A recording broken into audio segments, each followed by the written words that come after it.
Samantala, balikan po natin ang ulat ni Grace Casin. Kaugnay ito ng paggunita sa ika-30 anibersaryo ng EDSA People Power Revolution. Grace. Sa huling taon ng termino ni Pangulong Aquino, kanyang pinangunahan ay ika-30 anibersaryo ng EDSA People Power Revolution. Pagkatapos awitin ng pambansang awit ng Pilipinas, sinundan ito ng panunumpa sa watawat. Kasama ni Pangulong Aquino si dating Pangulong Fidel Ramos, House Speaker Feliciano Belmonte Jr., mga gabinete at foreign dignitaries. Ginawaran din ng parangal ang mga personalidad na nag-ambag ng katapangan at sakripisyo upang maging matagumpay ang mapayapang pag-aaklas. Muli ring isinagawa ang makasaysayang salubungan ng mga sibilyan at mga sundalo. Sabay-sabay ring pinalipad ang mga makabagong military air assets ng sandatahang lakas ng bansa.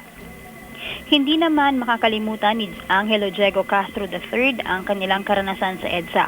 Ipinagmamalaki nito ang kanyang mga magulang, lalo na ang kanyang inang si June Kisley Castro, na isang journalist na nanawagan noon sa mga Pilipino na magtungo sa EDSA at makiisa sa mapayapang revolusyon laban sa diktadorya.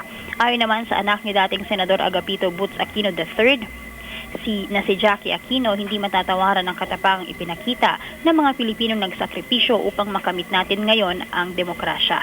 Ang mga estudyanteng lumahok sa anibersaryo sa EDSA People Power Revolution ay nagpasalamat sa mga Pilipinong walang takot na nakibaka para sa kapayapaang tinatamasa ngayon ng mga kabataan.